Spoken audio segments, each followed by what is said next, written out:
Hi, this is Tom Kessler. We're going to review writing requirements for graduate collegiate work, and especially we're going to pay a lot of emphasis today to APA 6th edition writing requirements. APA is the American Psychological Association, and a lot of schools require that all writing be done using the APA style. When we talk about graduate school writing, we recognize, of course, that writing is a critical skill that anyone with a master's degree, even a bachelor's degree, should be able to demonstrate that they have good writing skills. So consequently, all submissions to instructors really must be free of grammatical, spelling, and typographical errors. It's kind of stunning to me how many students submit things that are grammatically in bad shape, have typos, have formatting problems, etc. And so I have to suggest to you that your work is a reflection of you, as is the way you dress, the appearance of your home, et cetera, et cetera. And if you want your writing to reflect well on you, you really should have your writing edited before you submit it. And there's two ways to do that. One is to have someone you know edit it or review it for you. Another way is most universities have writing centers, either physically located at the school or online writing centers. And so you can submit your work to the writing center. Problem is, if you, like many students, you wait to the last minute to do your work, you won't have time to submit it to a writing center. But if you're using someone at home, they may be willing at the last minute to review and help you edit your work for you. We're going to talk about different categories of APA 6th edition requirements. I'm going to go through a whole bunch of general requirements, sort of like how the report is laid out, etc. We're going to talk about how to cite sources. When you're doing expository writing, you're going to cite all facts. And we're going to talk about the methods for doing that. We're going to talk about how to format the header of the report, because in APA style, every page is going to have a heading, every single one. We're going to talk about using the correct tense. This is not an APA issue, it's just a general writing issue. And finally, we're going to talk about how to format the references of your report. Okay. Common grammatical issues. There's tons and tons and tons of grammatical issues. I can't really cover them all and have a reasonably sized presentation here. Two common issues I see. One is run-on sentences. Students write a sentence, put a comma, write another sentence, and it's really two sentences that are trying to be one sentence. And the way to fix two sentences together, this run-on sentence, is to change the comma to a semicolon or to put a period and capitalize the next word. Sentence fragments are also very common. I see students do this when they are writing about a series of things. For example, the moon is round, far away too. Well, far away too is not a complete sentence. It lacks a subject. You'd have to say the moon is also far away. And so fragments and run-on sentences are common problems. There's tons of grammatical problems, and I really don't have time to get into all of those, but again, having your work edited by someone is the best way to catch your grammatical slip-ups. To me, writing is use it or lose it. If you don't write, your skills tend to atrophy over time. Whatever you learned in primary, secondary, and collegiate school in the past can be lost if you don't write on a regular basis. And so it's not a point of shame to have grammatical problems in your writing. It's simply something that has to be dealt with. And so again, having someone review and edit what you submit before you submit it is really kind of key. Now I want to talk about general APA requirements here. The first thing is sort of general ones, sort of the common things, and then we'll get into some specifics. And I have 4 pages of these. And the first page of general requirements, you have to write on 8.5 by 11, not legal size, not smaller size. All pages have to have a 1-inch left margin and a 1-inch right margin. There's no exceptions to this. You can't have 1.5-inch margin, 2-inch margins, 3-inch margins. Everything has to be 1 inch right and left. You have to use a common font, and so I require my students use 12-point Times New Roman. Everything needs to be double spaced. Every single thing in the report must be double spaced, including the references at the end of the report.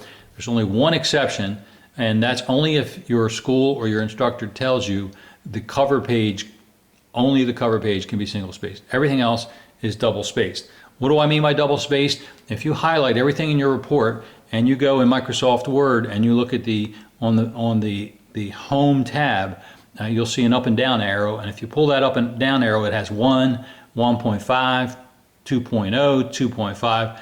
1.5 is not double spaced. 2.0 is double spaced. Everything in the report has to be 2.0 double spaced, including your references. All contents have to be less justified. I've seen some people get crazy about wanting both margins to be perfectly linear. There's a lot of people in the world that have those kind of feelings.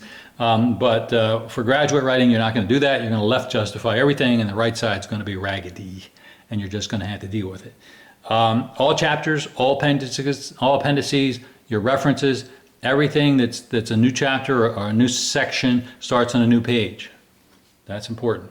No extra blank lines anywhere in your writing. APA is a very tight writing style. You really need to make sure that you don't have spaces between your paragraphs or below and above your subsections. You do not go to the spacing area in Microsoft Word and cause a 6 space or a 12 space to be above or below your writing. All writing has to be very tight in APA. Everything is double spaced, and then there's no blanks anywhere, no spacing and no blank lines. Every paragraph is indented. I'd like to have $1 for every time I've told a student paragraph 2, 3, and 4 are not indented. We're writing, because everything is tight, you have to indent or you'll get lost when you try to read something that's written in APA. Every paragraph is indented. We'll talk about how to structure the subtitles and titles in a second. Okay, second part, second of 4 APA general requirements. Let's talk about the cover page for a second. Again, this depends on what your instructor or university wants you to do. It's the only page in the report that can be single spaced. On the cover page or at the top of your report, depending on what your instructor requires you to do, is going to be the title of the report. Some very important rules about the title. The title must be entirely capitalized. Everything in the title is capital. The title is located 2 inches below the top of the page, always for APA. The title cannot be more than 12 words and cannot be structured as a question. The title cannot include abbreviations. Even if it's a commonly accepted abbreviation like FBI or APA, you still have to spell it out in your title. You cannot have abbreviations in your title. And no acronyms as well. You don't want to say Federal Bureau of Investigation, FBI, in the title of your report. Don't do the acronyms. Don't do abbreviations. Spell out all the words. Every word should be spelled correctly. I'm amazed at how many times I get reports and the very first thing I see is a title and it has 1 or 2 or 3 of the words spelled incorrectly. Be careful about misspellings in your title. It sets a bad precedent for the person reading or reviewing or grading your work. If the title has to be spread across 2 lines because you've used up all 12 words, it's easy to evenly space this across 2 lines. Put your cursor in the middle of the title, 6 words before and after. Press Control and Enter at the same time, and you'll get a nice centered heading across 2 lines. Third page of general APA requirements. Let's talk about the header. Every page in an APA report has a header. The header has 2 parts. It has, on the left-hand side of the top of the page, it has what's called the running head, and on the right-hand side of the top of the page, it has the page number. Page numbers are just numbered from 1 and on serially from the very first page, including the cover page. The left-hand side is the running head. The running head is formatted differently on the cover page than the rest of the pages. On the cover page, you have, as you see here on the screen, and I'll point to this very quickly. Let me get a pointer here. You have this format here. You have running head : report title. You notice that running head is lowercase. It's capitalized first letter, not capitalized the second word. There's a colon, and then you have your report title. This report title may be an abbreviated version from what's in your report because this can only be 50 characters, not 12 entire words. Okay, so make sure that on your cover page only, running head : report title. On all other pages, this is going to be taken out. On all other pages, you omit the phrase running head and colon, and you include the phrase, you include your report title on the left-hand side of the page. Okay, so that's how you format your headers. For most of my classes, I just try to provide students a template. I try to set this up for them so that they don't have to be stressing over this too much. 4th page of general requirements. Avoid extensive use of bullet lists. You're doing expository writing, You're not making lists and lists and lists of things. This is not an outline. It's an expository report. I find my military students more often like to use these bullet lists, but we're not building a PowerPoint presentation. We're writing expository reports. So very limited use of bullet lists. No one-sentence paragraphs. If a paragraph is one sentence, it's not a paragraph. Combine it with the other, either the preceding or the following paragraph. No one-sentence subsections. It says, no one paragraph subsections. If you have a subtitle and then only one paragraph, there's not enough content to justify a subsection. Get rid of that subsection and roll it into a different subsection. Numbers. When you use numbers in reports and expository writing, the numbers 0 to 9 are spelled out as 0, 1, 2, etc., as you see on the screen. Numbers greater than 9 are written as numerals. Do not spell them, ever. This is a hard and fast rule. Never, ever start a sentence with a numeral of any kind. And I see that from time to time. For abbreviations, especially for proper nouns like organizational names, first time in the report where you're going to state the proper noun, the name of the organization, you spell it out completely. Behind that name, you put in parentheses the abbreviation or the short word you would like to use. It might be ABA, it might be school, it might be church, it might be corporation, whatever word you want to use thereafter. Once you set this up with the full name and then the acronym or the short name in parentheses, you use what's in parentheses thereafter, never repeating the full name throughout the rest of the report. Okay, let's talk about citing sources. Students often stumble into problems with citing sources. In background sections, they start talking about the organization that they work for, and so they write when the organization was founded and where it was located, and they never cite those facts. All facts must be cited in an APA report, everything. Otherwise, you're plagiarizing, and plagiarism has huge ethical implications for grades, for staying in your program and staying in your school. Do not plagiarize, because schools take this seriously. All dates, all locations, all factual numbers, all facts of any kind must be cited. A source must be cited. And so that's extremely important. Be sure to cite everything. Now let's talk about how to cite. The one thing that's most common among students, and this is just amazingly common, probably 40% of my students, sit their punctuation in between sentences outside of punctuation marks. And I'll explain that with an example. Let me just tell you this important point. Never, ever, ever have a citation located outside of punctuation marks. And you can see on the screen here, it says never do this. Leadership is a learned skill, period, and then the citation. Never. That's not allowed anywhere, anytime, under any circumstances. Here's how you would do that. Leadership is a learned skill, Kessler in parentheses, 2000 in parentheses, period. And the next sentence. All citations, everywhere, must be inside of punctuation marks. Everyone. There's two ways to cite. You can cite a single sentence by locating the citation at the end of the sentence inside the punctuation mark. Example, is a learned skill, left paren, Kessler, comma, 2000, right paren, period. An alternative way to cite, which gives you the ability to incorporate more than one sentence, is to lead a paragraph or a series of sentences off by starting it this way. Kessler, not in parentheses, 2000, found that such and such. And if you do that, the entire paragraph then is assumed to be derived from, paraphrased from, Kessler's report in 2000. These are extremely important points.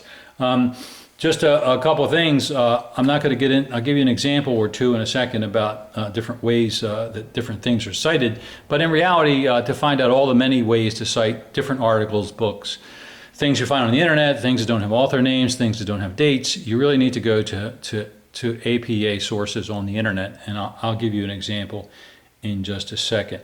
In terms of which of these methods to use at the end of the sentence or at the beginning of the paragraph, my advice to you is to mix it up. When you mix it up, that makes your readers believe that you know what you're doing, that you've got some group citations and some individual sentence citations. So that's what I would recommend, is that you mix up the two methods. Never ever include the title of a source in your narrative. unless you have no author name. I have students who say, in a report by Sally Jones titled Why Students Struggle in Capstone Classes, and then so do not include the names of articles if you have the author's name in your writing, in your expository writing. Just don't do it. It's not something I allow my students to do. Another thing that I discourage my students from doing is to say, in a report by Kessler 2000, or according to an article by. You don't need those 5 words at the beginning. We're very succinct in APA style. Kessler 2000 found. Jones 2012 determined. Smith and Jones 2011 concluded that. Do not start your sentences with an article by and a periodical by. Those words are completely unnecessary, and APA discourages use of extra words. And so you need to really see your APA resources for how to format different things. Things where there are multiple names, things where there's no name, things where there's no date, sources that are not published yet, human sources, internet sites, etc. And I've included a URL here on the slide, which is Purdue University's OWL, O-W-L, Online Writing Laboratory, which is very famous and used by many libraries as an APA resource. These are just examples of citation styles. For 2 authors, you can say Smith and Foster 2009, or you can say at the end of the sentence, Smith and Foster 2009 period. Same thing with 3 authors, you spell out all 3 names. Notice there's no first names, there's no middle initials. 5 authors, you can see they're all spelled out, or you can say et al., which means and everyone. And again, you can sort of see a different format here. And then 6 authors or more. Once we get to 6 authors, we rarely include all the author names. We just use the first author that's listed in the et al. Format. Okay, so those are just different formats in your writing for citing things. Okay, let's talk about formatting the headings in our report. And this may seem a little strange at first, but this is really talking to you about the first heading you might find in a chapter, second level headings, third level headings, fourth and fifth level headings in a chapter. The chapter titles start on a new page, they're centered, they're bold, and they include upper and lowercase letters. Then when you get to the subsections in a chapter, and there should always be if it's a chapter, subsections, because the content usually is too complex for an entire chapter to just be a string of words. So for your major subsections, we left the line, you can see this is left the line, we make it bold, and we use upper and lowercase as a heading. Now, if in a subsection you want to break that down into smaller level sections, lower level subsections, we refer to as level 3, we indent that heading, we make it bold, and the first word is capitalized, but then everything else is lowercase and has a period at the end. Then the text, the very first paragraph in that section begins right after this period. There's no line break in that area. And you can sort of see how to do 4th and 5th level headings. We generally don't get to 4th and 5th level in most of the things that we write unless it's extremely detailed.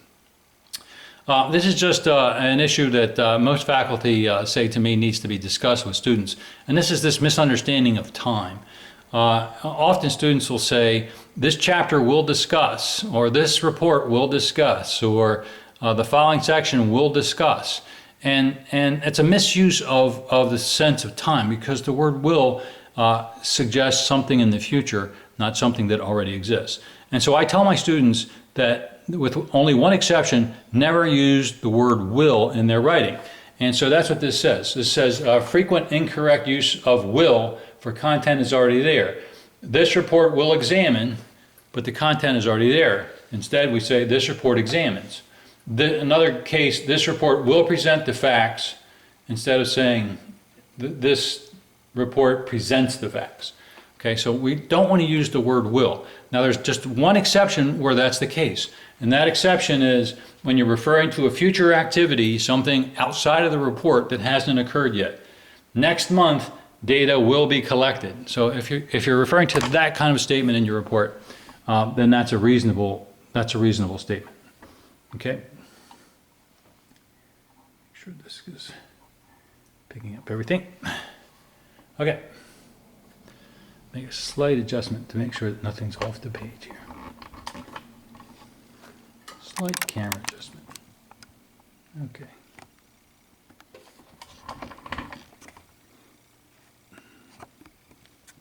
Bear with me just 1 second, just so I can adjust the camera a little bit to make sure that the entire slide is in the frame. All right.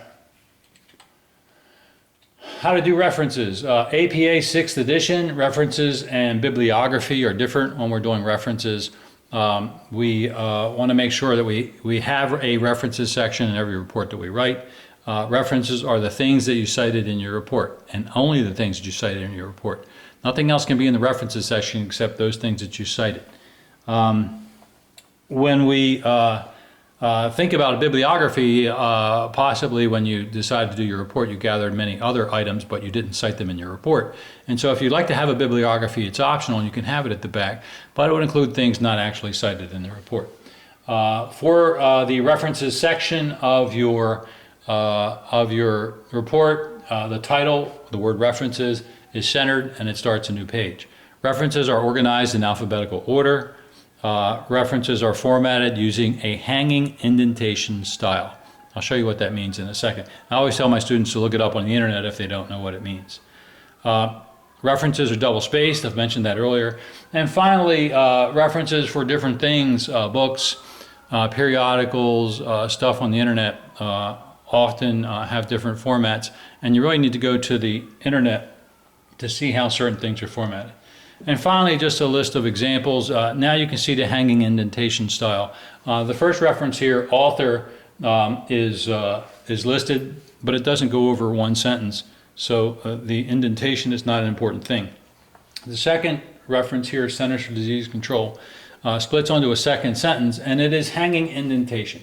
Hanging indentation means that the first line begins left justified, and all subsequent lines then are indented, and that's what hanging indentation means. So you can sort of see different forms and different examples of how you cite references. That's the end of the presentation. I hope it is reasonably useful. If you have any questions, don't hesitate to contact your instructor, because I'm sure your instructor will help, or look on the internet because there's many, many resources on this topic. Thank you and have a good day.